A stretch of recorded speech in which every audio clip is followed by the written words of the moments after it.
BC రిజర్వేషన్ల బిల్లుకు సంబంధించినటువంటి అంశంలో చట్టానికి సంబంధించినటువంటి అంశంలో మాట్లాడే అవకాశం కల్పించినందుకు తమరికి ధన్యవాదాలు తెలియజేస్తా ఉన్నా అధ్యక్ష. అయితే ఈ రిజర్వేషన్లు పెంపు పైన గత కొన్ని రోజుల నుంచి ఇటు రాష్ట్రంలో రాష్ట్ర ప్రభుత్వంలో ప్రజల్లో కూడా ఒక భారీ స్థాయిలో చర్చ జరిగింది. కొన్నిసార్లు సర్వే సరిగా లేదనే చర్చ విస్తృతంగా సాగితే కొన్నిసార్లు బిల్లు పెట్టబోతున్నామనేటువంటి చర్చ ఇట్లా పలు దఫాలుగా జరుపుకుంటూ వచ్చింది. అధ్యక్ష, నిజంగా ఈ రిజర్వేషన్లు వీటి అంశాన్ని చూస్తే ఇది ద కాన్స్టిట్యూషన్ ఆఫ్ ఇండియా అధ్యక్ష. ఇది రాహుల్ గాంధీ గారు అంటే ఈ బుక్లను ఎక్కువ ప్రమోట్ చేసిండు, అందుకే ఇది ఇప్పుడు ఫేమస్ అయిపోయింది. సో ఈ కాన్స్టిట్యూషన్ ఆఫ్ ఇండియాలో ఇందులో ప్రియాంబుల్ ఉంది అధ్యక్ష. మా పొలిటికల్ సైన్స్ ప్రొఫెసర్ గారు కూడా ఇక్కడే ఉన్నారు కాబట్టి మా గురువు గారు చదువు కూడా చెప్పిండు మాకు, ఇదే పొలిటికల్ సైన్సే కాబట్టి. సార్ ఇందులో ప్రియాంబుల్ అని ఉంది సార్. ఈ ప్రియాంబుల్లో సామ్యవాద అనేటువంటి ఒక పదం ఉంది సార్. సామ్యవాద అనేటువంటిది ఒక సిద్ధాంతానికి సంబంధించిన పదమైనప్పటికీ దానికి కొన్ని లక్షణాలు ఉన్నాయి సార్. ఆ లక్షణాల్లో ప్రధానమైనది సామ్యవాద అంటే దాని లక్షణాల్లో ప్రధానమైనది అందరికీ సమానమైన అవకాశాలు హక్కులు దక్కాలి అనేది ఆ లక్షణాల్లో గోచరిస్తుంది. ఆర్థికపరమైన రాజకీయపరమైన అన్ని అవకాశాలు సమానంగా దక్కాలనేది దాంట్లో గోచరిస్తుంది అధ్యక్ష. అధ్యక్ష, ఇంతవరకు బాగుంది. భారత రాజ్యాంగం ముఖ్యంగా సామాజిక ఆర్థిక రాజకీయ అవకాశాలు అందరికీ సమానంగా ఉండాలని చెప్తా ఉంటే ఇది ఎందుకు రాసుకున్నాం అధ్యక్ష మనం కాన్స్టిట్యూషన్లో? ఈ దేశంలో ప్రజలందరికీ సమాన అవకాశాలు లేవు, సామాజికంగా ఆర్థికంగా రాజకీయంగా వెనుకబడిన వాళ్ళు మరియు అప్పర్ కాస్ట్ అందరి మధ్య వ్యత్యాసాలు ఉన్నాయనేటువంటి కారణం చేత ఆ పదాలన్నీ తెచ్చుకొని మనం ప్రియాంబుల్లో పెట్టుకున్నాం భారత రాజ్యాంగంలో. అధ్యక్ష, దీని భారత రాజ్యాంగం ప్రకారం ఈ ప్రజలందరినీ, ఈ దేశంలో ఉన్నటువంటి ప్రజలందరినీ సమాన స్థాయికి తీసుకొచ్చి సమాన సంపద పంచి సమాన హక్కులు పంచి తద్వారా ఈ దేశం పరిపూర్ణమైన ప్రజాస్వామ్యాన్ని సాధించాలనేది ఇందులో ఉన్నటువంటి ఉద్దేశం అధ్యక్ష. వెనుకబడిన తరగతుల వాళ్ళు ఈ దేశంలో ఉన్నారని భారత రాజ్యాంగంలోని ఆర్టికల్ 340 చెప్తుంది అధ్యక్ష. ఆర్టికల్ 340ను భారత రాజ్యాంగంలో పొందుపరిచి 75 సంవత్సరాలు గడుస్తూ ఉంది అధ్యక్ష. 75 సంవత్సరాల నుంచి ఈ దేశంలో వెనుకబడిన తరగతులు ఉన్నారు అని 75 సంవత్సరాల నుంచి ఈ రాజ్యాంగం చెప్తుంది అధ్యక్ష.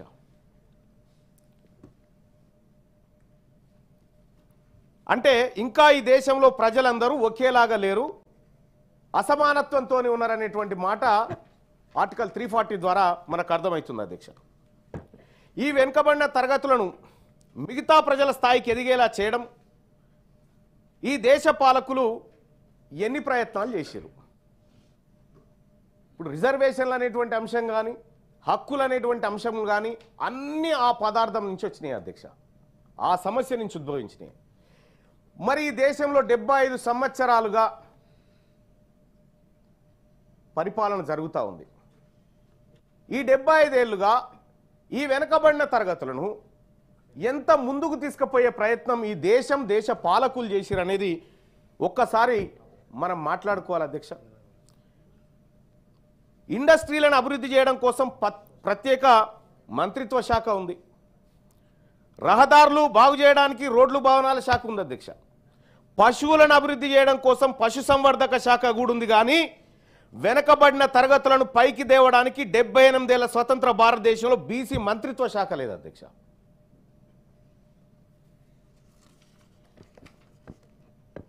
మా బీసీల బతుకులు ఎలా ఉన్నాయంటే కనీసం వీళ్ళెక్కడైనా బాధపై చెప్పుకోవడానికి 2 పూటలు తిన్నామా, కడుపు నిండిందా, పస్తులున్నారా, ఆకలా దప్పికనా చెప్పుకోవడానికి ఒక మంత్రి లేడు అధ్యక్ష.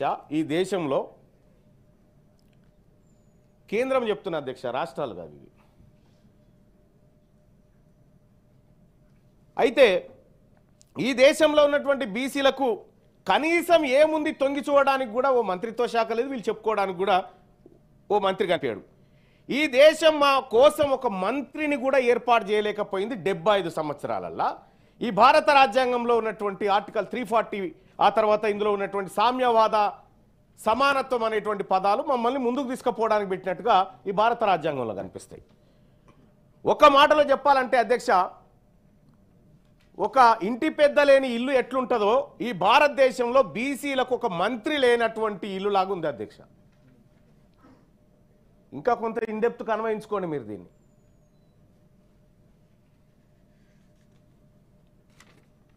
దేశంలో 60% ఉన్న బీసీల వద్ద ఓట్లున్నాయి కాబట్టి మీకు మరి మా ఇంటి పెద్ద ఏడంటే ఇప్పుడు లేడు కానీ తాత్కాలికంగా గాడికి పోవని మైనారిటీ శాఖ కింద నెట్టేసారు సార్. మైనారిటీ శాఖ మంత్రి ఇప్పుడు బీసీ సంక్షేమాన్ని చూస్తాడు. ఈ భారతదేశంలో మెజారిటీ ప్రజలైనటువంటి సంక్షేమాన్ని మైనారిటీ శాఖ మంత్రిత్వ శాఖ కిందకి తీసుకొచ్చారు సార్. అది ఎప్పుడు మళ్ళా అది తెచ్చింది 2006లో ఏమో తెచ్చిరు, అప్పుడు అంతకంటే ముందు లేదు. ఇక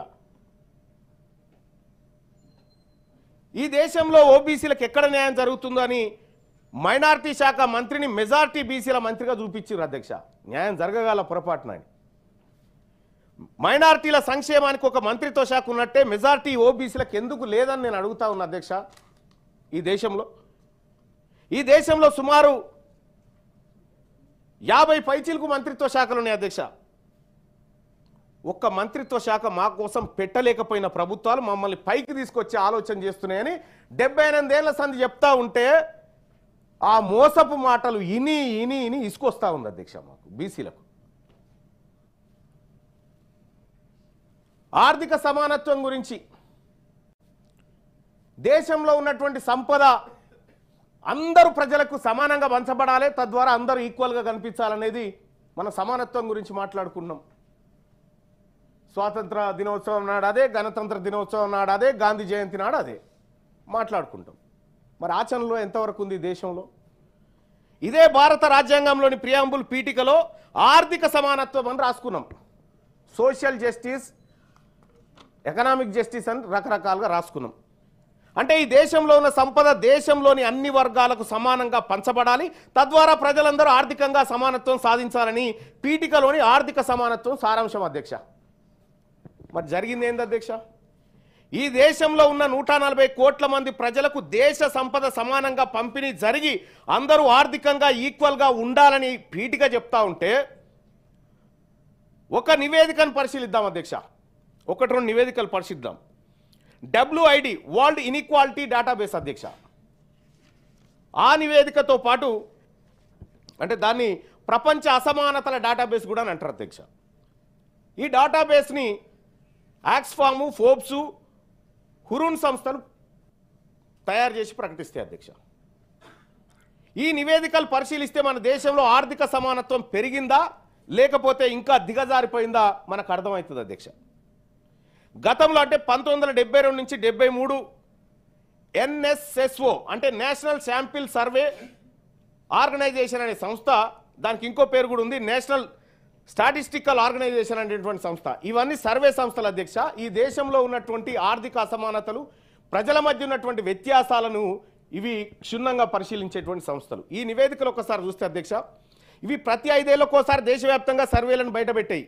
కానీ 2011లో ఒక సర్వే ఆగిపోయింది. తర్వాత CMI centre for monitoring Indian economic మరియు consumer pyramid household survey అని నిర్వహించారు అధ్యక్ష. ఈ అన్ని సర్వే రిపోర్ట్లను పరిశీలిస్తే ఈ దేశంలో పేదవారి జాతకాలు, పెద్దవారి జాతకాలు మొత్తం బయటకు వస్తాయి అధ్యక్ష.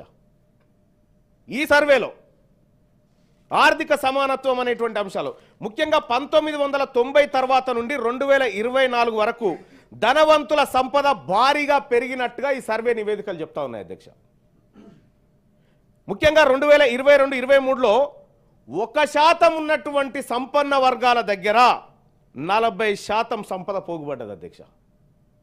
ఈ దేశంలో 1% ఉన్నటువంటి సంపన్న వర్గాల దగ్గర 40% సంపద పోగుపడ్డది.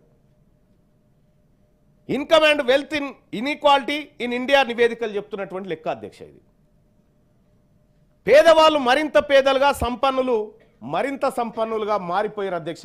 ఈ 70 ఏళ్ల పరంపరలో మమ్మల్ని పైకి తీసుకురావడానికి ప్రభుత్వాలు చేసిన ప్రయత్నంలో మేము జారిపోయి వాళ్ళు పైకి వచ్చారు అధ్యక్ష. అంటే భారత రాజ్యాంగం చెప్తున్న ఆర్థిక సమానత్వం వచ్చుడు మాట దేవుడెరుగు, ఇంకా పేదలు కడు పేదలుగా మారిపోయారు అధ్యక్ష. ఈ దేశంలో 78 ఏళ్లుగా ఈ దేశ పాలకులు సాధించింది ఏంటంటే సంపన్నుల సంపద పెంచి పేదలను నిరుపేదలుగా తయారు చేయడంలో సక్సెస్ అయ్యారు అధ్యక్ష. బీసీలలో ఉన్నత విద్యను అభ్యసిస్తున్న పరిశోధన విద్యార్థుల విషయం చూద్దాం అధ్యక్ష. వీళ్ళు మమ్మల్ని పైకి తేవడానికి ఎన్ని ప్రయత్నాలు చేశారు అనుకున్నాం అధ్యక్ష దేశవ్యాప్తంగా. ఒకసారి ఇదే దేశంలో మమ్మల్ని ఈ బీసీల చదువుల కోసం, బీసీలను పైకి తీసుకురావడం కోసం భారతదేశంలో జరిగినటువంటి ప్రయత్నాన్ని ఒక్కసారి చూస్తే అధ్యక్ష,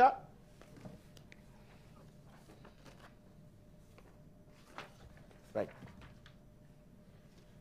2014-15లో భారత ప్రభుత్వం 16 లక్షల కోట్ల బడ్జెట్ పెట్టింది అధ్యక్ష.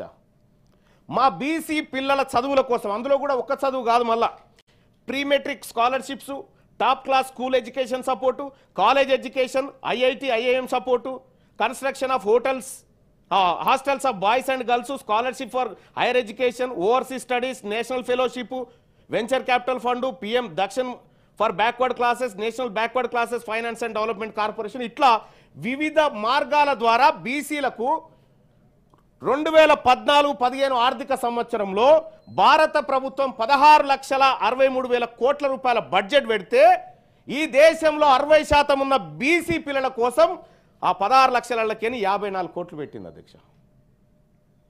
54 కోట్లు అధ్యక్ష. 2015-16లో 17,90,000 కోట్ల రూపాయలు ఈ దేశంలో బడ్జెట్ పెడితే బీసీ బిడ్డల చదువు కోసం భారతదేశ వ్యాప్తంగా 1,085 కోట్లు మాత్రం కేటాయించారు అధ్యక్ష. ఇట్లా చెప్పుకుంటే పోతే అధ్యక్ష 2016-17లో 1,212 కోట్లు, 19 లక్షల బడ్జెట్, 19 లక్షల కోట్ల బడ్జెట్లో 17-18లో 21 లక్షల కోట్ల బడ్జెట్ పెడితే 1,233 కోట్ల అధ్యక్ష. ఇట్లా 2023-24 46.15 లక్షల కోట్ల బడ్జెట్ను కేంద్రం ప్రవేశపెడితే ఈ దేశంలో ఉన్నటువంటి మెజారిటీ బీసీలు వాళ్ళ భవిష్యత్తు, వాళ్ళని పైకి తీసుకురావడానికి 2,287 కోట్లు పెట్టారు అధ్యక్ష. మొత్తం ఇప్పటి వరకు గడిచిన 10 ఏళ్లలో బీసీలను ఆర్థికంగా, బీసీలను విద్యాపరంగా పైకి తీసుకురావడానికి ఈ దేశం మా కోసం పెట్టినటువంటి ఖర్చు 10 ఏళ్లలో 15,000 కోట్లు పెట్టింది అధ్యక్ష. 15,855 కోట్లు పెట్టింది. మమ్మల్ని పైకి తీసుకొచ్చే కార్యక్రమాలు ఎంత గొప్పగా ఉన్నాయో ఈ దేశంలో చూడండి అధ్యక్ష. పోనీ మరి ఏం జరిగింది అధ్యక్ష? ఇది అయిపోయింది. ఓబీసీలకు చదువుకోవడానికి పెట్టింది గిది అధ్యక్ష. ఒక విషయం, చాలా బాధాకరమైనటువంటి విషయం అధ్యక్ష. మా కోసమే, బీసీల పిల్లల కోసమే 15,855 కోట్లు 10 ఏళ్లలో ఖర్చు పెడితే 2019లో ఈ భారతదేశం అగ్రవర్ణాలు ఎవరైతే లోన్లు తీసుకురో అధ్యక్ష వివిధ బ్యాంకుల దగ్గర, వాళ్ళ లోన్లు 3.5 లక్షల కోట్లు మాఫీ చేశారు అధ్యక్ష. వాళ్ళు పేదవాళ్ళని, వాళ్ళు కట్టలేరని, వాళ్ళు బ్యాంకులకు చెల్లించలేరని ఇవాళ ప్రెస్లో వచ్చింది 16 లక్షలు. ఎస్, ఇంకా పెద్దదే. నేను ఒక్క ఇయర్ లెక్క చెప్తున్నా. నేను 2019 లెక్క చెప్తా ఉన్నా. ఓన్లీ 3.5 లక్షల కోట్లు కేవలం 15 మందికే మాఫీ చేసిరు అధ్యక్ష. 15 మందికి 3.5 లక్షల కోట్లు మాఫీ చేసిరు. ఈ దేశంలో ఉన్నటువంటి 60% బీసీ జనాభా చదువుకోవడానికి ఈ దేశం 15,855 కోట్ల బిచ్చం వేసింది అధ్యక్ష. మమ్మల్ని పైకి తేవడానికి ఈ దేశంలో జరుగుతున్నటువంటి లెక్కలు అధ్యక్ష.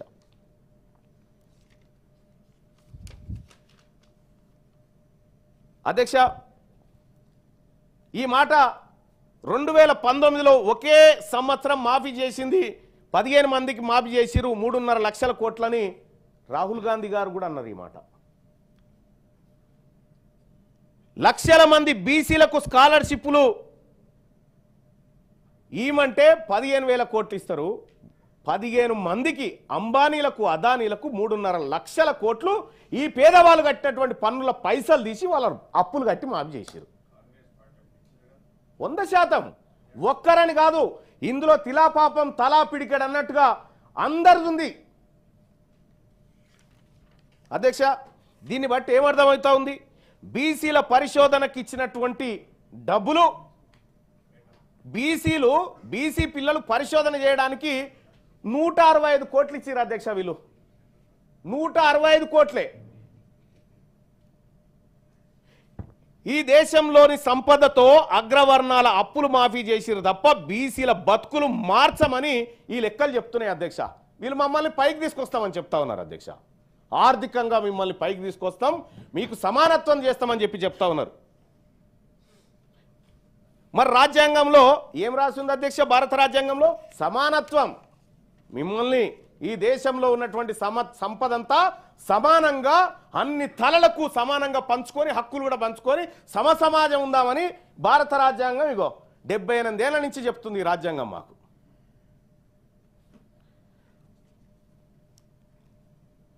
వాస్తవానికి ఈ భారత రాజ్యాంగం లెక్కల ఇందులో రాసుకున్న దాని ప్రకారం అగ్రవర్ణాల దగ్గర పోగుబడ్డ సంపద తీసి బీసీలకు పేద వర్గాలకు వంచితే సమానత్వం అవుతుంది అధ్యక్ష. ఈ బీసీలు కట్టిన పేద వర్గాలు కట్టిన పన్నులు తీసుకుపోయి వాళ్ళ అప్పులు మాఫీ చేస్తే సమానత్వం అవుతుందా? ఈ దేశంలో పేదవాడంటే అనిల్ అంబానీ వాళ్ళ అన్న ఆ నీరవ్ మోడీ, లలిత్ మోడీ, వీళ్ళు పేదవాళ్ళు ఈ దేశంలో కనిపిస్తుంది. ఇదే లెక్కల ప్రకారం పూటగతి లేని మా సాకలి మంగలి బిడ్డలా, లేకపోతే వాళ్ళ పేదవాళ్ళు? ఈ దేశం చెప్పాలి సమాధానం. ఈ దేశంలో పేదవాడు ఆకలితో చచ్చిపోతా ఉంటే వాడికి అన్నం పెట్టి కాపాడాల్సిన ప్రభుత్వాలు అగ్రవర్ణాల పొట్ట నింపి పేదవాడిని శ్మశానానికి పంపుతా ఉన్నాయి అధ్యక్ష. ప్రపంచ ఆకలి సూచికలో 127 దేశాల లెక్క తీస్తే 2024లో మన దేశం 105వ స్థానంలో ఉందంటే సిగ్గుతోని తలదించుకోవాలి అధ్యక్ష. ఈ దేశంలో ఉన్నటువంటి పరిపాలకులం అందరం. ప్రతి సంవత్సరం 25 లక్షల మంది భారతీయులు ఆకలితో చచ్చిపోతా ఉన్నారు ఈ దేశంలో, ఓన్లీ ఆకలితోటి. ఇది నేను చెప్తుంది కాదు, హ్యూమన్ రైట్స్ ఫౌండేషన్ లెక్కల ప్రకారం చెప్తున్నటువంటి మాట అధ్యక్ష. ప్రతిరోజు 4500 మంది చిన్న పిల్లలు ఆకలి మరియు పోషకాహార లోపాలతో చచ్చిపోతా ఉన్నారు అధ్యక్ష. మన దేశంలో చనిపోతున్నారు. ఇది జాతీయ ఆరోగ్య సర్వే చెప్తున్నటువంటి లెక్క అధ్యక్ష. ఏం చెప్తున్నాయి అధ్యక్ష ఈ దేశంలో నివేదికలు? ఈ దేశంలో జరిగినటువంటి మా సోదరిమణి కవిత గారు కాక కలేకర్ కమిషన్ దగ్గర నుంచి మండల్ కమిషన్ దగ్గర ఎన్నెన్ని ప్రయత్నాలు జరిగినాయని చెప్పింది. నేను ఆటి జోలికి పోదలుచుకోలే. ఈ నివేదికలు ఏం చెప్తున్నాయో నేను ఒక్కసారి ఏకరువు పెట్టదలుచుకున్నా. ప్రపంచంలో 821 మిలియన్ల మంది పోషకాహార లోపంతో బాధపడితే అందులో 195.9% 9 మిలియన్లు ఓన్లీ మన దేశంలోనే ఉన్నారు అధ్యక్ష. 2018 ఆహార మరియు వ్యవసాయ నివేదిక చెప్తున్నటువంటి లెక్క ఇది. దేశంలో 14.8% మంది పోషకాహార లోపంతో బాధపడుతున్నారు అధ్యక్ష. ఇది ప్రపంచం మొత్తం కంటే మరియు ఆసియా సగటు కంటే ఎక్కువ. మనం పేద వర్గాలను అభివృద్ధి చెందిస్తున్న తీరు ఒక్కసారి చూడాలి అధ్యక్ష. 116 దేశాల గ్లోబల్ హంగర్ ఇండెక్స్ 2021 ప్రకారం మన దేశం 94 నుండి 101 స్థానానికి దిగజారిపోయింది అధ్యక్ష.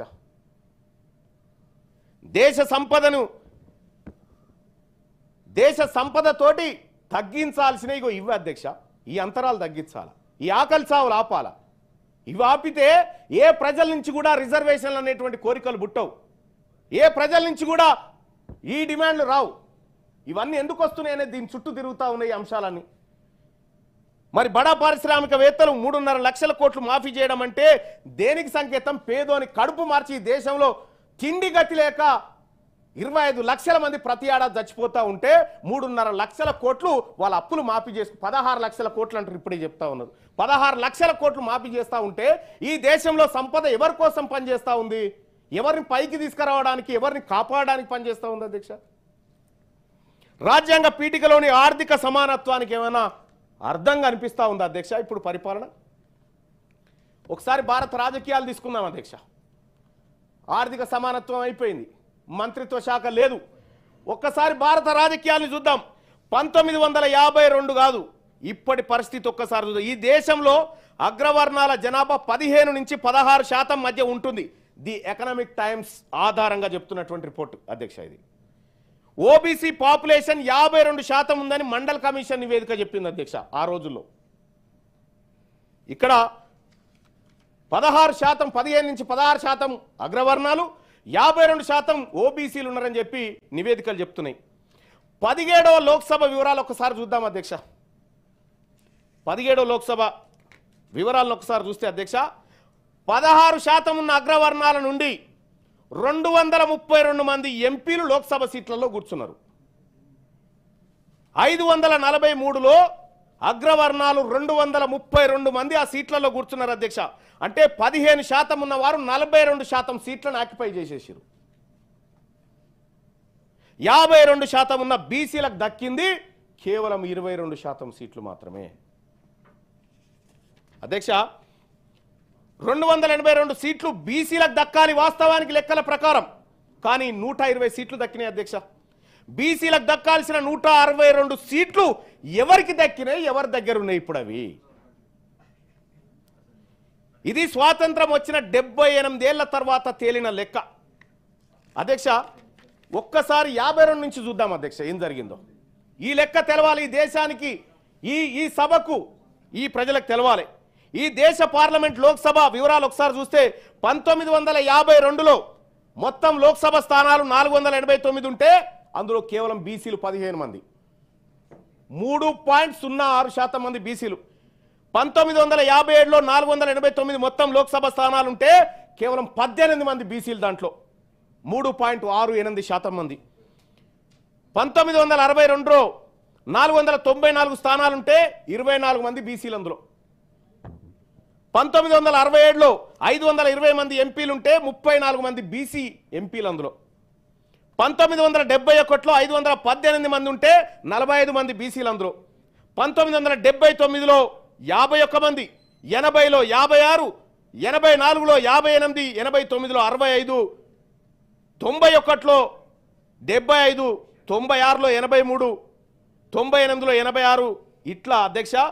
బీసీలు పార్లమెంట్లో 543 సీట్లు ఉన్నటువంటి పార్లమెంట్లో 100 సీట్లను కైవసం చేసుకోవడానికి 78 సంవత్సరాలు పట్టింది సార్. 78 సంవత్సరాలు పట్టింది. మెజారిటీ ప్రజలు తమ వాటాను కేవలం 22% వాటా, ఈ వాటాను పొందడానికి 78 సంవత్సరాలు పట్టింది సార్. అంతేగా సార్.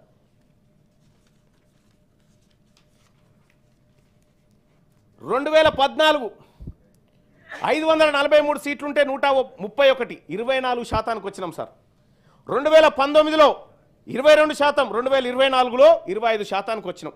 మొత్తం పార్లమెంటు చరిత్రలో బీసీలకు దక్కిన సీట్ల శాతం సార్, అన్నిటిని కలిపి సీట్లు చూసుకుంటే కేవలం 60% ఉన్న బీసీలకు 13.74% ఎంపీ సీట్లు దక్కినాయి సార్ ఇదివరకు దాకా. ఇది రాజకీయంగా బీసీలను ఈ పార్టీలు, ఈ దేశ ప్రభుత్వాలు పైకి తీసుకొస్తున్న విధానం సార్. సార్ దేశంలో 52% ఉన్నారని చెప్పి మండల్ కమిషన్ చెప్తున్నటువంటి మాట ప్రకారం 13% సార్ దక్కాల్సింది. ఎంత దక్కాలి, ఎంత దక్కింది రిజర్వేషన్? 1952 నుంచి నిన్న మొన్నటి వరకు 9529 మంది ఎంపీలు అయ్యారు సార్. 1952 నుంచి ప్రెసిడెంట్ ఇయాల్టి వరకు 9529 మంది ఎంపీలు అయితే అందులో కేవలం 1310 మంది బీసీలు సార్. కేవలం 1310 మంది. వాస్తవానికి బీసీలకు దక్కాల్సిన వాటా 4955 ఎంపీ సీట్లు దక్కాల్సిండే సార్, కానీ దక్కింది 1300. అధ్యక్ష, మరి బీసీలకు దక్కాల్సిన ఇంకా రిమైనింగ్ ఏదైతే 1310 దక్కినాయి, 4955 దక్కాల్సిండే. ఈ 3645 ఎంపీ సీట్లు ఎవరు ఎత్తుకపోయారు అధ్యక్ష? ఎవరి దగ్గర ఉన్నాయి అవి? బీసీలకు రిజర్వేషన్ ఎక్కడి నుంచి రావాలి, బీసీలకు హక్కులు ఎక్కడి నుంచి రావాలనేటువంటిది కూడా మనం తెలుసుకోవాలి అధ్యక్ష. చరిత్రలోకి ఒక్కసారి పోయి రాష్ట్రం విషయానికి వద్దాం అధ్యక్ష. తెలంగాణలో జనాభా వివరాలు ప్రభుత్వం ఓ లెక్క చెప్పింది. మొత్తం జనాభా 3,70,00,000 అని చెప్తా ఉంది. అది తప్పు అనే విషయం ప్రపంచమంతా ఎరక. ఇందులో ఈ లెక్కనే తీసుకుందాం అధ్యక్ష.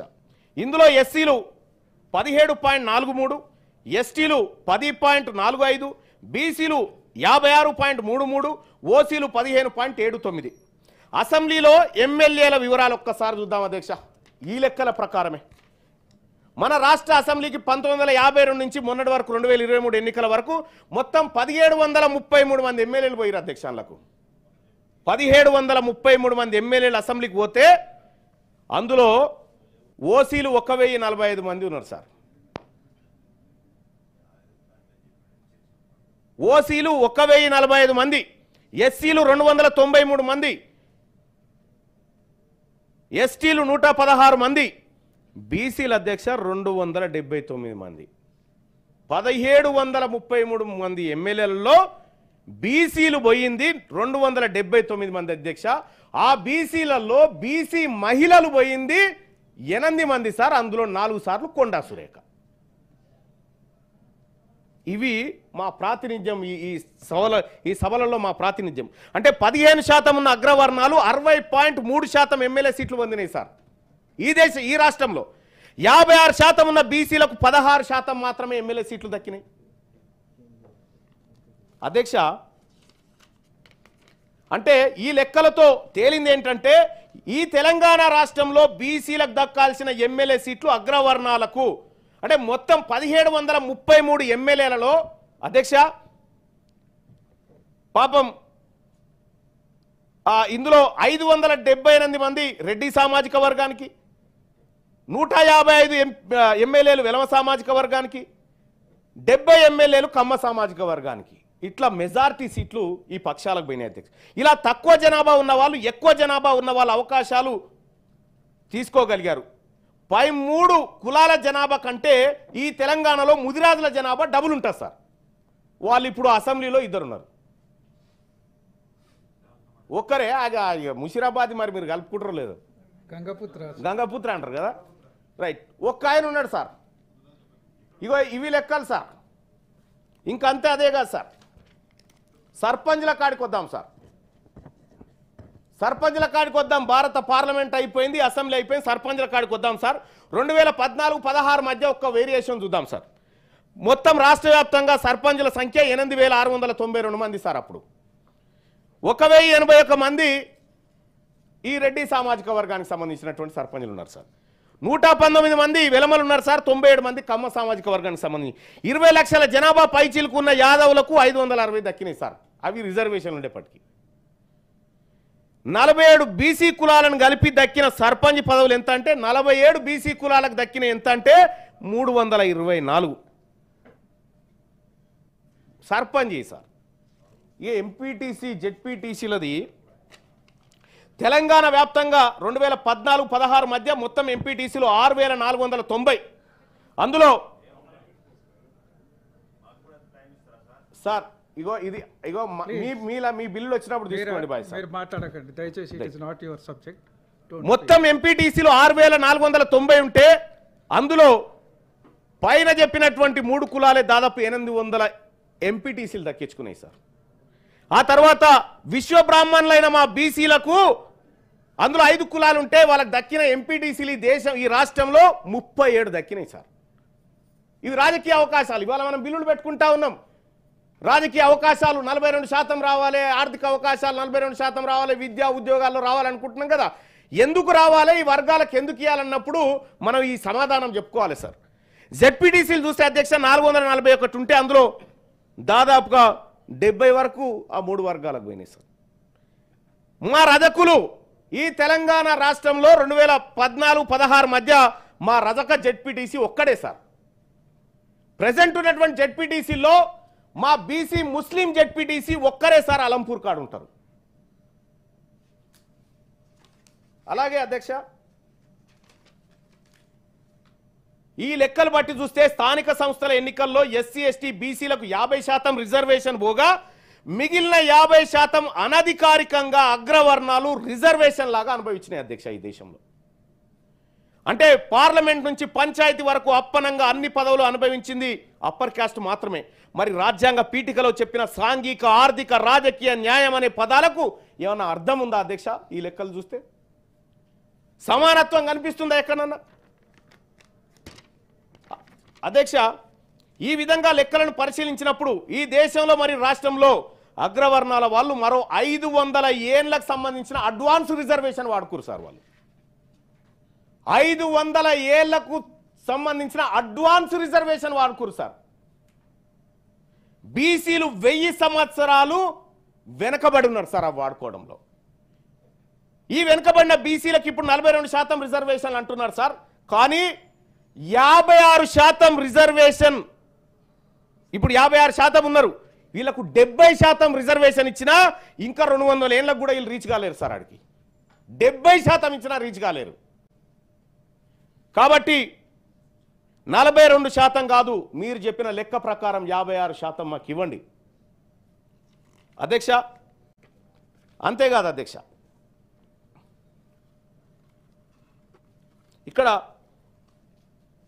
అయ్యా మాకు 78 ఏళ్ల సంధి అన్యాయం జరుగుతుందని మొత్తుకున్నాం సార్. మాకు మంత్రి లేడు చెప్పుకోవడానికి, మాకు మంత్రిత్వ శాఖ లేదు, మా వర్గాల ముఖ్యమంత్రి లేడు, మా వర్గాల నుంచి మంత్రులు ఉంటే మా మాటినే మంత్రులు కాదు. అయ్యా మాకు ఉన్నది న్యాయస్థానం, న్యాయస్థానాల దగ్గరికి పోయినాం. ఈ దేశంలో మాకు హక్కులు సరిగా దొరకట్లేదు, రాజ్యాంగ ఫలాలు అందట్లేదు, పదవులు అందట్లేదు, ఉద్యోగాలు అందట్లేదు అని న్యాయస్థానం దగ్గరికి పోయినాం సార్. ఆ న్యాయస్థానాల దగ్గరికి పోతే సార్ మా గోడు చెప్పుకుందామని పోతే ఈ భారతదేశంలో ఉన్నటువంటి జడ్జిలు 75.69% మంది అగ్రవర్ణాలే సార్. 75.69% మంది అగ్రవర్ణాల జడ్జిలు ఉన్నారు సార్. వాళ్ళ దగ్గరికి మేము న్యాయం కోసం పోతే జరిగింది ఏంటంటే సార్, 1990లో పోతే అయ్యా మాకు అన్యాయం జరిగిందని పోతే, అచ్చా మీకు అన్యాయం జరిగిందా, మీకు 27% రిజర్వేషన్ అంటారుగా, చలో ఇది ఆపురా రిజర్వేషన్ అని 2 ఏళ్ళు ఆపింది అధ్యక్ష. కోర్టు 2 సంవత్సరాలు మా బీసీ రిజర్వేషన్లు ఆపింది అధ్యక్ష, న్యాయం కావాలని పోతే. అదే అగ్రవర్ణాల ఈడబ్ల్యూఎస్ రిజర్వేషన్ మాత్రం అడ్డుకున్నోడే లేడు అధ్యక్ష. అధ్యక్ష, ఇక న్యాయస్థానాల దగ్గర మా పరిస్థితి ఏం లేదు. పోనీ ఇక్కడ రాజకీయ పరంగా మా పరిస్థితి ఏం లేదు, ఆర్థికంగా ఏం లేదు. ఇక మాకు మిగిలింది 4th ఎస్టేట్ సార్, మీడియా అంటారు దాన్ని. ఈ మీడియా దగ్గరికి పోతే ఈ అన్యాయాలన్నీ మీడియా ముందు గోసెల్ల పోసుకుందామంటే అధ్యక్ష, ఈ దేశంలో ఉన్న 90% మీడియా సంస్థలు అప్పర్ క్యాస్ట్ అధ్యక్ష. 90% మీడియా సంస్థలు అప్పర్ క్యాస్ట్వే. ది హిందూ పత్రిక కథనం ప్రకారం, ఆ నివేదికలు ప్రకారం చెప్తా ఉన్న అధ్యక్ష, 121 మీడియా సంస్థలలో 106 అప్పర్ క్యాస్ట్ వాళ్ళే సార్, ఒక్క బీసీది లేదు. వాళ్ళ ముందు ఎంత మొత్తుకున్న సింగిల్ కాలం వార్త కూడా ఈ బీసీల బాధ రాయరు, రానియరు కూడా అధ్యక్ష. ఇలా ఎన్ని లెక్కలు అధ్యక్ష, ఒక్కటి కాదు అధ్యక్ష. ఈ దేశంలో అధ్యక్ష ఎక్కడో ఓ చోట బీసీల చర్చ జరగాలి, బీసీల బాధ వినబడాలంటే అది టీవీ డిబేట్లలో, వేదికల మీదనో జరగాలి. కానీ ఈ దేశంలో top news channels sir, top news channels Hindi ఛానళ్ళు 40, ఇంగ్లీష్ ఛానళ్ళు 47 సార్. ఈ 40 హిందీ ఛానల్లో సాయంత్రం 7 గంటలకు డిబేట్ నడిపిస్తారు సార్ ఒక ఇష్యూ మీద. ఇంగ్లీష్ ఛానల్లో కూడా ఇష్యూ నడిపిస్తారు సార్, ఒక టాపిక్ తీసుకొని డిబేట్ పెడతారు అందరితోని.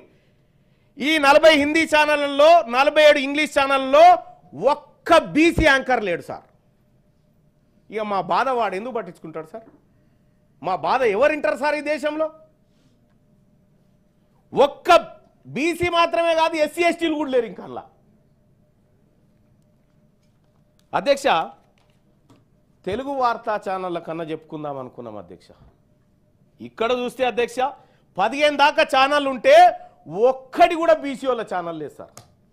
ఈ వర్గాల నుంచి ఛానలే గతి లేదు, ఓ పేపర్ గతి లేదు. వీళ్ళు ఎంతసేపు బీసీలు హక్కులు అడిగేటువంటి వాళ్ళను ద్రోహులుగా చిత్రీకరించి జనంలోకి వదిలిపెట్టేటువంటి కార్యక్రమాలు చేస్తారు సార్. ఇంకోటి ఏంటంటే అధ్యక్ష, ఇక మాకు ఈ మీడియా పని చేయదని సోషల్ మీడియాకు వచ్చినాం సార్.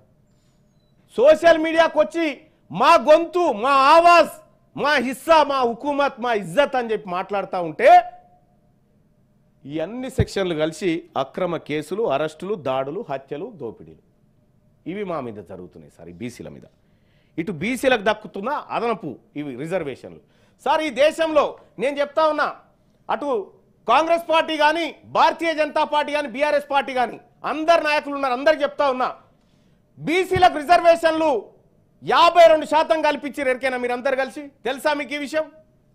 52% రిజర్వేషన్ ఎక్కడంటే చనిపోయిన రైతు కుటుంబాలు తీసుకున్న ఆర్థిక సాయం కాడ 52% బీసీలు రైతులు ఆత్మహత్యలు చేసుకొని చచ్చిపోతే ఆ బీమా పైసల కాడ 52% మేము తీసుకున్నాం. అడిగా మాకు రిజర్వేషన్ దక్కింది.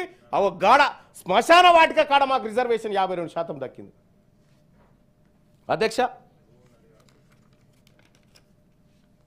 కాంట్రాక్టర్లు వాళ్ళే, ఫార్మా ఇండస్ట్రీ వాళ్ళదే, సినిమా ఇండస్ట్రీ వాళ్ళదే, భారీ పరిశ్రమలు వాళ్ళవే, రియల్ ఎస్టేట్ వాళ్ళవే. మా బీసీలకు కంట్రోల్ బియ్యం, ఇందిరం మిల్లు, 2000 పింఛన్, ఆరోగ్యశ్రీ కార్డు, సస్తే రైతు బీమా. ఇది దేశంలో మమ్మల్ని పైకి తీసుకురావడానికి జరుగుతున్నటువంటి ఒక లెక్క చూస్తే అధ్యక్ష, ఇది చాలా బాధ అనిపిస్తుంది అధ్యక్ష. ఏ రంగాల్లో బీసీలు లేరు అనేది ఒకసారి నేను తీస్తే అధ్యక్ష, వ్యవసాయ భూమిలో తగిన వాటా లేదు బీసీలకు, పరిశ్రమల్లో వాటా లేదు, 98% అగ్రకులాల చేతుల్లో ఉన్నాయి, ఖనిజ వనరులైన గనుల్లో వాటా లేదు, ఎగుమతులు దిగుమతుల వాణిజ్యంలో వాటా లేదు, రోడ్లు, భవనాలు, కాల్వలు, ప్రాజెక్టుల కాంట్రాక్టులన్నీ వాళ్ళ చేతుల్లోనే, ప్రభుత్వ లైసెన్సుల్లో వాటా లేదు, లాభదాయక వ్యాపారాల్లో వాటా లేదు, ప్రైవేట్ సెక్టార్లో వాటా లేదు, డిఫెన్స్ రంగంలో వాటా లేదు, సైన్స్ అండ్ టెక్నాలజీలో మన వినియోగం లేనే లేదు, హైకోర్టు, సుప్రీంకోర్టు న్యాయమూర్తులు మనోళ్ళు లేనే లేరు, అతి తక్కువగా నిర్ణయాల జమైరాళ్ళు కూడా 2-3. ఔషధ తయారీలో వాటా లేదు, టెలిఫోన్ సెల్ఫోన్ నెట్వర్క్లో వాటా లేదు, టెలివిజన్ ఛానల్స్లో లేదు, కెమికల్ ప్లాంట్లలో లేదు, విద్యుత్ రంగంలో లేదు, స్పెషల్ ఎకనామిక్ జోన్లో లేదు, సిమెంట్ రంగంలో లేదు, సినిమా రంగంలో లేదు, నిర్మాతలు, హీరోలు అన్ని వాళ్ళే, ప్రైవేట్ స్కూళ్ళు, కాలేజీల్లో వాటా లేదు, ప్రైవేట్ ఇంజనీరింగ్ కళాశాలలో వాటా లేదు, ప్రైవేట్ మెడికల్ కళాశాలలో వాటా లేదు, వస్త్ర పరిశ్రమలో లేదు, కేబుల్ నెట్వర్క్లు లేదు, హోటలు, రెస్టారెంట్స్, పబ్స్ ఏడ కూడా వాటా లేదు, బ్యాంకింగ్ రంగంలో మొత్తమే లేదు, పత్రికా రంగం పూర్తిగా వారి చేతుల్లోనే ఉంది, ఎలక్ట్రానిక్ మీడియా రంగం పూర్తిగా వాళ్ళ గుప్పిట్లోనే ఉంది, ట్రాన్స్పోర్ట్ రంగంలో మన వాటా లేదు, ప్రైవేట్ విమానయాన రంగంలో లేదు, బ్యాంకుల నుండి అత్యధికంగా లోన్లు పొందేది వాళ్ళే, వేల కోట్ల రూపాయల బ్యాంకుల రుణాలు మాఫీ జరిగేది వారికే.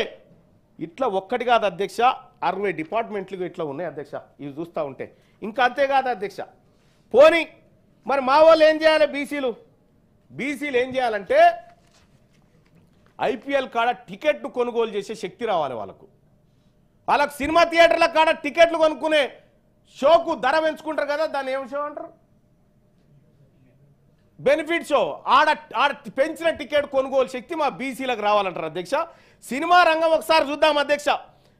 దగ్గుపాటి సురేష్ బాబు, రామారావు, శ్రీధర్ బాబు, గోపీనాథ్, వెంకటరమణ, అనిల్ కుమార్, చౌదరి, నిరంజన్ బాబు, గోపాల్ రెడ్డి, తిరుపతి రెడ్డి, జగదీష్ రెడ్డి, సుధాకర్ రెడ్డి, గోపాల్ రెడ్డి, గోపాలకృష్ణారెడ్డి, గనిరెడ్డి, సునీల్ కుమార్ రెడ్డి, ఉమాపతి రెడ్డి, భాస్కర్ రెడ్డి, చౌదరి, లైలా చౌదరి, వీరే చౌదరి, రవిప్రకాష్, సీతారామరావు, వీళ్ళంతా వీళ్ళు సార్, వీళ్ళు ప్రొడ్యూసర్లు సార్, సినిమా ప్రొడ్యూసర్లు. ఒక్క బీసీ లేడు సార్. ఇంకా సినిమా స్టూడియోలు సార్ తెలంగాణ రాష్ట్రంలో బీసీలకు వచ్చిన బెనిఫిట్స్ చూస్తే, రామోజీ ఫిలిం సిటీ మా సాకలమంగళూరుది అయితే కాదు, రామానాయుడు స్టూడియో కాదు, పద్మాలయ కాదు, రామకృష్ణ కాదు, అన్నపూర్ణ కాదు, శబ్దాలయ కాదు, ఒక్క స్టూడియో మా బీసీలకు లేదు. కార్పొరేట్ హాస్పిటల్ చూద్దాం సార్. బసవతారకం హాస్పిటల్ మాది కాదు, బీసీలకు కాదు. కామినేని మాది కాదు, ఇమేజ్ మాది కాదు, ఎన్ఆర్ఐ మాది కాదు, ఉషా ముల్లపుడి కాదు, కిమ్స్ కాదు, అపోలో కాదు, సిగ్మా కాదు, మహావీర్ కాదు, సన్షైన్ కాదు, యశోద కాదు, కేర్ హాస్పిటల్ కూడా మాది కాదు సార్. ఓన్లీ గాంధీ దవాఖానా, ఉస్మానియా మాయి. అధ్యక్ష, విద్యా సంస్థల అధ్యక్ష, శ్రీ చైతన్య, వికాసు, విజ్ఞాను, గీతము, నలంద, గౌతమ్, భాష్యం, సిద్ధార్థ, నారాయణ, మల్లారెడ్డి. ఏ విద్యా సంస్థ మాది కాదు సార్. మా చేతుల్లో ఒక విద్యా సంస్థ కూడా లేదు. న్యూస్ పేపర్ సార్, ఈనాడు మాది కాదు, ఆంధ్రజ్యోతి, కమ్మ, సాక్షి, రెడ్డి, ఆంధ్రభూమి రెడ్డి, దక్కన్ క్రానికల్ రెడ్డి, నమస్తే తెలంగాణ వెలమ, ఆంధ్రప్రభ వైశ్య, వార్త వైశ్య, ఇట్లా ఇవి ఇక ఛానళ్ళ లెక్క ఛానళ్ళదే. ఇప్పుడే చెప్పిన ఛానళ్ళ లెక్క. అధ్యక్ష మా వాటా చూడరు అధ్యక్ష, మాది ఎవరి దగ్గర పోగుబడ్డది అనేది కేంద్ర ప్రభుత్వ సర్వీసుల్లో అధ్యక్ష. కేంద్ర ప్రభుత్వ సర్వీసులు చూస్తే అధ్యక్ష ఇది ఇంకా విచిత్రమైనటువంటి లెక్క అధ్యక్ష. ఈ దేశంలో మెజారిటీ బీసీలం అధ్యక్ష. ఇగో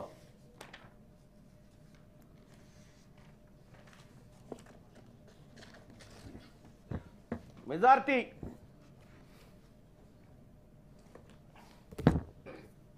భారత ప్రభుత్వ నివేదికల ప్రకారం చెప్తున్నా అధ్యక్ష. కంక్లూడ్ చేయండి మళ్ళీ. చేస్తున్నా సార్, అయిపోయింది సార్, చేస్తాను సార్. ఎందుకంటే ఇక నాకు మీరు మళ్ళీ అవకాశం ఇచ్చినా నేను మాట్లాడా సార్. ఎందుకంటే 2018 అధ్యక్ష, 2019 జూలై 17 నాడు భారత ప్రభుత్వం చెప్పినటువంటి లెక్క సార్.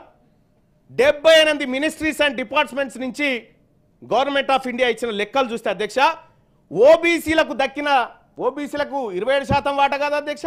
ఓబీసీ ఉద్యోగులు ఉన్నది కేవలం 21% మంది మాత్రమే కేంద్ర ప్రభుత్వ రంగంలో అధ్యక్ష. ఇక్కడ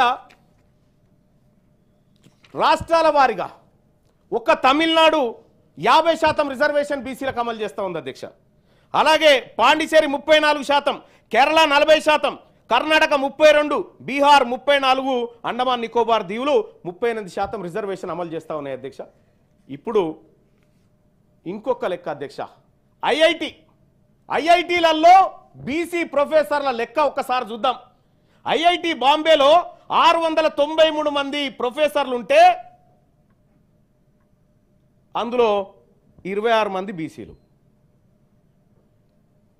మొత్తం జ్యుడిషియరీలోనే వాళ్ళే, మీడియాలో వాళ్ళే, ఎడ్యుకేషన్ డిపార్ట్మెంట్ వాళ్ళే, పాలిటిక్స్ వాళ్ళే, సినిమా వాళ్ళే, ఐపీఎల్ వాళ్ళే. మేము ఏడున్నాం సార్ ఇంకా ఈ దేశంలో? ఈ రాజ్యాంగం మాకు చెప్తా ఉంది మిమ్మల్ని పైకి తీసుకొస్తామని చెప్తా ఉన్నది. పైకి తీసుకొస్తామని ఈ రాజ్యాంగం చెప్తా ఉంది. ఈ రాజ్యాంగంలో రాసినటువంటి అంశాలన్నీ చెప్తా ఉన్నాయి అధ్యక్ష. వాస్తవానికి ఈ బిల్లు ద్వారా పోయి 42% రిజర్వేషన్ వస్తుందా అధ్యక్ష? గుండె మీద చేసుకొని చెప్పమని ఇక్కడ ఉన్న వాళ్ళని. ఇది సాధ్యమయ్యేదేనా? ఎంతవరకు సాధ్యమని చెప్పడం ఒకసారి ఆలోచన చేయండి అధ్యక్ష. ఇది ప్రజలను మభ్యపెట్టడానికి కాకపోతే దేనికోసం అధ్యక్ష? ఇది రాజకీయాల కోసం కాదా అధ్యక్ష? నిజంగా బీసీలకు రిజర్వేషన్ దక్కాలంటే అదే భారత రాజ్యాంగంలోని బ్యాక్వర్డ్ క్లాసెస్ ప్లేస్లో బ్యాక్వర్డ్ కాస్ట్ అని పెడితే సాధ్యమవుతుంది. రిజర్వేషన్లు దక్కాలంటే ఈ భారత రాజ్యాంగంలో వెనుకబడిన తరగతులు అనే పదం నుంచి వెనుకబడిన కులాలు అనేటువంటి పదంగా మార్చినప్పుడు సాధ్యమవుతుంది అధ్యక్ష. ఇదంతా ఉట్టిది, కేవలం టైంపాస్ కార్యక్రమం జరుగుతూ ఉంది అధ్యక్ష. ఒక్క మాట చెప్తా అధ్యక్ష, నేను ఇక కంక్లూడ్ చేయదలుచుకున్నా అధ్యక్ష. పెద్దగా మిమ్మల్ని ఇబ్బంది పెట్టను అధ్యక్ష. నాకు కూడా మీ అందరి అభిప్రాయం కూడా తెలుసుకోవాలని ఉంటుంది కదా అధ్యక్ష, దానికోసం అధ్యక్ష. ఇక్కడ అధ్యక్ష తెలంగాణ రాష్ట్ర ఏర్పాటు ఉద్యమంలో బీసీల పాత్ర అత్యంత క్రియాశీలకం అధ్యక్ష. తెలంగాణ జాతిపిత ప్రొఫెసర్ జయశంకర్ తన జీవితం మొత్తం తెలంగాణ రాష్ట్రం కోసం ధారపోసిన మహానుభావుడు. కొండా లక్ష్మణ్ బాపూజీ తన జీవిత చరమాంకంలోనూ ప్రత్యేక రాష్ట్రం కోసం తనలాడిండు. ఆలె నరేంద్ర నుండి మొదలుకొని శ్రీకాంతాచారి, పోలీస్ కిష్టేల వరకు ఇలా అనేక మంది బీసీ బిడ్డల త్యాగాల ఫలితం అధ్యక్ష ఈ తెలంగాణ రాష్ట్రం. ఈ మహానుభావులంతా తెలంగాణ జెండా ఎత్తుకునేందుకు ప్రధాన కారణం తరతరాలుగా తమ వర్గాలకు జరుగుతున్న అన్యాయాన్ని చూసి తట్టుకోలేక కాదా అధ్యక్ష? ఉమ్మడి ఆంధ్రప్రదేశ్ లెక్కలు మీకు అన్ని చెప్పిన అధ్యక్ష. ఏ దాంట్లో ఎంత భాగం దొరికింది, ఏ దాంట్లో ఎంత వాటా దొరికింది మా వర్గాలకు అనేది చెప్పిన అధ్యక్ష. తెలంగాణ గ్రామీణ ముఖ చిత్రం అర్థం చేసుకుంటే అధ్యక్ష ఎంత గొప్పగా ఉంటుంది అధ్యక్ష అంటే, ఏ ఊర్లో చూసినా వందలాది గొర్రెలను తన కనుసైగలతో మలిపే నా గొల్ల కుర్మలు, ఆకాశంతో పోటీ పడుతూ తాటి చెట్లు ఈత చెట్లతో నిత్యం సహజీవనం చేసే నా గౌడన్నలు, ఎంత లోతులో ఉన్న చెరువునైనా అవలీలగా ఈదుతూ నిత్యం చేపల వేటలో ఉండే నా బెస్త ముదిరాజు బిడ్డలు, వ్యవసాయ పనుల్లో కాపులు, ఊరు చివరన ఉండే కొండ కోనల్లో నా ఒడ్డెరలు, కొండలను పిండి చేసే శక్తి ఉన్నోళ్ళు సార్. ఇలా చెప్పుకుంటూ పోతే ఒక్కో కులానిది ఒక్కొక్క ప్రత్యేకత సార్. ఇంత గొప్పగా ఉన్న నా బీసీ కులాలకు కూడు గుడ్డ విద్యా వైద్యం లాంటి కనీస అవసరాలకు నోచుకోలేదు అధ్యక్ష. వారిని విద్యావంతులుగా మేధావులుగా తీర్చిదిద్దడంలో ఈ ప్రభుత్వాలు అట్టర్ ఫ్లాప్ అయిపోయినాయి సార్. 78 సంవత్సరాల నుంచి జనాభాలో సగం మంది అయినటువంటి బీసీలు ఏండ్ల తరబడి అన్యాయానికి గురయ్యారు. ఎంతో మంది బీసీ నాయకులు తమ జీవితాలను త్యాగం చేస్తూ బీసీల హక్కుల కోసం పోరాటం సాగించారు. తెలంగాణ రాష్ట్రంలో కాంగ్రెస్ పార్టీ కామారెడ్డి డిక్లరేషన్ అని హామీ ఇవ్వడం జరిగింది. బీసీలకు స్థానిక సంస్థల్లో 42% వాటా కల్పిస్తామని, విద్యా ఉద్యోగాల్లో కూడా అమలు చేస్తామని, బడ్జెట్లో 20,000 కోట్లు బీసీల అభివృద్ధి కోసం కేటాయిస్తామని, ఆర్థిక సామాజిక అభివృద్ధి కోసం బీసీల హక్కులను కల్పిస్తామని డిక్లరేషన్ చేసినటువంటి కాంగ్రెస్ ని అధికారంలోకి తీసుకొచ్చింది బీసీ ప్రజలే సార్. బీసీ ప్రజల్లో అత్యధిక జనాభా కలిగినటువంటి కులాలు ప్రాతినిధ్యం 1-2 సీట్లకు మాత్రమే పరిమితమయ్యాయి. ముఖ్యంగా ఈ రాష్ట్రంలో అత్యధిక జనాభా కలిగినటువంటి గౌడ్లు, యాదవులు, ముదిరాజులు, పద్మశాలులు, మున్నూరు కాపు కులాలు కారణాలు ఏమైనా జనాభాకు తగ్గట్టు రాజకీయ అవకాశాలు రాలేదు అధ్యక్ష. కేవలం వారిని ఓటు బ్యాంక్గా ఉపయోగిస్తూ 1-2 సీట్లు మాత్రమే కేటాయించి మిగిలిన బీసీ కోటాను హైదరాబాద్లో హైదరాబాద్లో ఇస్తారు సార్ వీళ్ళకి సీటు. బీసీలకు ఏడా చార్మినార్, బర్కత్పుర, అదేమంటారు యాకుత్పుర, బర్కత్పుర, నాంపల్లి కాడ బీసీలకు టికెట్లు ఇస్తారు సార్ కాంగ్రెస్ పార్టీలో. సార్ దేశవ్యాప్తంగా ముఖ్యంగా తెలంగాణలో మనం నిర్వహించిన కులగణన సర్వే ప్రకారం ఓసీల జనాభా 5.7% అన్నారు. ఇందులో రెడ్లు, వెలమలు, కమ్మలు, బ్రాహ్మణులు, వైశ్యులు ఇలా అన్ని రంగాల్లో అభివృద్ధి చెందిన కులాలు ఉన్నాయి అధ్యక్ష. సంపదలో 50% పైబడి ఈ కులాల మధ్య ఉంది. ఇందులో పేదలు కూడా ఉన్నారు అధ్యక్ష. వారి సంఖ్య కూడా చాలా స్వల్పం. 2-3% మంది ఉండొచ్చు. వారికి ఈడబ్ల్యూఎస్ రిజర్వేషన్ వర్తింపజేయాలి అధ్యక్ష. అగ్రవర్ణాల్లో ఉన్నటువంటి పేదలను ఆదుకోవడానికి ఈడబ్ల్యూఎస్ ఖచ్చితంగా అమలు చేయాలి అధ్యక్ష. అందుకు మేము మద్దతు ఇస్తాం. కానీ అన్యాయంగా 10% ఇక్కడ అమలు చేస్తున్నారు అధ్యక్ష. దీనివల్ల నష్టపోతున్న వాళ్ళు ఎవరు అధ్యక్ష? బీసీలు కాదా అధ్యక్ష? నాకు మాట అర్థం కాదు అధ్యక్ష. బీసీలకు రిజర్వేషన్ ఇవ్వడం కోసం బీసీల లెక్క ఎంత ఉందో తీయాలి. మరి 10% ఈడబ్ల్యూఎస్ రిజర్వేషన్ ఏ లెక్క తీసిస్తున్నారని నేను అడుగుతా ఉన్నా అధ్యక్ష. ఏ లెక్క తీసిస్తా ఉన్నారు? ఈ పాపం 2019లో భారతీయ జనతా పార్టీ నేతృత్వంలోని ఎన్డీఏ ప్రభుత్వం అమెండ్మెంట్ 103 ప్రకారం ఈడబ్ల్యూఎస్ కోటా తీసుకొస్తే ఆ కోటాను యాజ్ ఇట్ ఈస్ గా ఏ కమిషన్ లేకుండా, ఏ రిపోర్టు నివేదిక లేకుండా 10% అమలు చేసిన పాపం బీఆర్ఎస్ పార్టీది కాదా సార్? మా కడుపు కొట్టింది ఎవరు సార్? అన్ని పార్టీలు ఉన్నాయి సార్. ఇలా ఒక్కరని కాదు సార్, అన్ని పార్టీలు ఈ దేశంలో ఉన్నటువంటి బీసీల కడుపు కొట్టినాయి సార్. ఇప్పుడు భారత రాజ్యాంగంలో 27% రిజర్వేషన్ ఉంటే 20% దాటలే మా వాటా. ఈ ఉన్న రిజర్వేషన్నే మీరు 27% తీసుకురానటువంటి ఈ ప్రభుత్వాలు 42% ఇచ్చి మమ్మల్ని కూర్చుండబెడతాయి. అందుకే ఈ వేదిక నేను చెప్తా ఉన్నా అధ్యక్ష, ఈ వాటాల ద్వారానో ఈ కోటాల ద్వారానో కాదు అధ్యక్ష, ఈ తెలంగాణ రాష్ట్రంలో ఈ దేశంలో బీసీలు అధికారంలోకి వచ్చినప్పుడే వాళ్ళ బతుకులు మారుతాయని తమ ద్వారా తెలియజేసుకుంటూ ఈ అవకాశం కల్పించిన మీ అందరికీ ధన్యవాదాలు అధ్యక్ష. భాను ప్రసాదరావు గారు.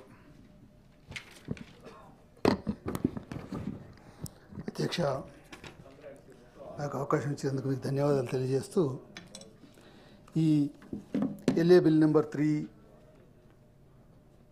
of 2025 and LA bill number 4 of 2025 పైన మాట్లాడటానికి అవకాశం ఇచ్చినందుకు ధన్యవాదాలు తెలియజేసుకుంటూ, అధ్యక్ష,